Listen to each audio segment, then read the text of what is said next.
Hey guys, welcome back to 234 in La Casa. So I'm gonna be making caramel oyster crackers. I made a video yesterday for oyster crackers and up leveling those to more savory, spicy, heat firecrackers. And so I have some more oyster crackers left from yesterday. So I'm gonna go ahead and make a sweet option for oyster crackers as well. So we're gonna do a caramel covered oyster cracker. This is excellent. It's excellent for snacks, after school snacks, game day snacks, party snacks. It's really, really good. So I'm gonna show you all how we make this little sweet treat. It's excellent, okay? And don't y'all forget to like, share, comment, and subscribe. And so you're gonna wanna start off with a large pot or saucepan, okay? And also you're gonna need a cookie sheet. I have gone ahead and lined mine with foil, but on top of this, I'm gonna put a sheet of parchment paper, and because we're gonna be baking the oyster crackers in the oven with the caramel sauce, and so you wanna make sure that your caramel sauce doesn't get on top of your cookie sheet. It's hard to get because it's, you know, sugar based, so if it boils over onto your sheet, it's gonna be very, very difficult to clean it. I mean, you can, but it's just gonna be, you know, a longer process or what have you. This is just a way to protect your cookie sheet, and you know, so it's just easier cleanup. You can just lift them off and you're done, you know what I mean? So, but if you don't have this, don't worry about it. You can put it on the cookie sheet and bake it that way too. But I've lined mine with foil just for extra protection, and then we'll put a piece of parchment paper on top of this, and then you're going to want to preheat your oven to 350 degrees. All right guys, so we've got our non-stick saucepan, and we're going to start off by melting 1 cup of butter and 4 tablespoons of butter, or a cup of butter and 1/4 of a cup of butter. Okay, so 1 1/4 cup of butter, or you can call it 2 sticks of butter and 1/2 of a stick of butter. Okay, so just however you resonate with the measurements. Okay, and we're gonna melt this over medium heat.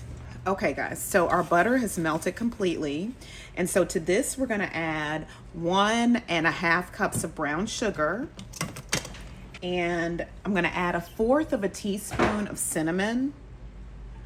And we're gonna turn our temperature up to closer to high, because we're gonna bring this to a boil. And we're gonna stir while this comes to a boil, okay? And this is gonna be our caramel sauce that we're making here. And now I've got my temperature turned up all the way to high. And as it's coming on up to temperature, I'm gonna continue to stir this with my spatula. All right, so we've got this at a boil, and so we're gonna keep continuously stirring for about 3 minutes until this thickens. Sorry, y'all, that's our dog Baby. He's getting very upset about food that he wants. Anyway, we're gonna allow this to boil for about 3 minutes, okay? And as you're letting this boil for about 3 minutes or so until it thickens, you're gonna wanna continue to stir continuously. You don't want this to scorch and burn, okay? All right, y'all, so it has been 2.5 minutes, and this is what it looks like, okay? And I have turned the heat off on the caramel sauce, so you can see that. And so now to the caramel sauce, we're gonna add our vanilla. And so and the reason why we're gonna add it now is because over the heat, if you add the vanilla while you're boiling, it'll cook your vanilla off, okay? 3 teaspoons of vanilla, and I'm also adding 1/2 teaspoon of butter extract to this. And so we'll get that stirred in and added. And so then that way, that adds in your vanilla and heightens your butter flavor, and you retain the vanilla flavor. It doesn't cook off like it would do if it was on high. And this is the butter, that's the butter extract that I'm using, 1/2 teaspoon of that, and then 3 teaspoons of the vanilla, okay? All right, so that's our caramel sauce. And now we're gonna add our oyster crackers. And we're gonna gently combine this, just very gently.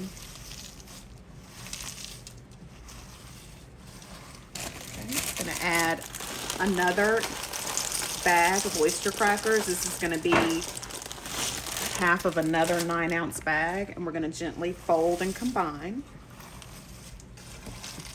And we're gonna move this pretty quickly because the caramel will start to harden. So I'm just gonna, it's gentle though. So don't get nervous and think, oh my God, I've gotta hurry up. I've gotta rush, it's not like that. So, but just be aware of your time, that's all. You don't wanna just sit it here and then go and walk your dog and all of that, or go and, you know what I mean? Like, you don't have that kind of time with it. All right, I'm gonna add a little bit more.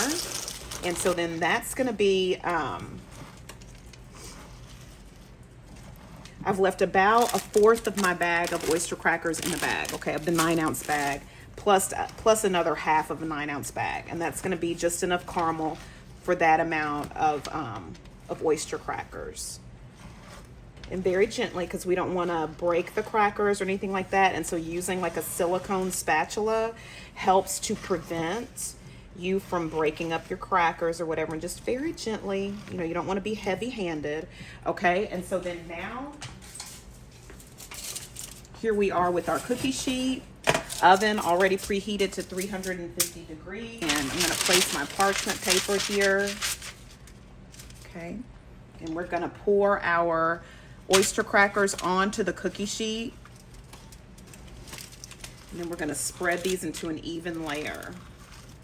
Gonna add some kosher salt on top of this caramel cracker, on top of the oyster crackers. You know, oyster crackers notoriously have no salt on them. So, and so that we can offset a little bit of that sweetness, we're gonna add some kosher salt to the top of these crackers. And I'm just doing about a pinch to 2 pinches of kosher salt. Okay, so we're gonna place this in the oven at 350 degrees for 7 to 9 minutes. All right, the caramel crackers have come out of the oven, and we're gonna allow them to cool for about 5 to 10 minutes. All right, y'all, so it's got about a minute or so left to cool. I'm gonna go ahead and grab some more kosher salt and just sprinkle just a little bit more on top.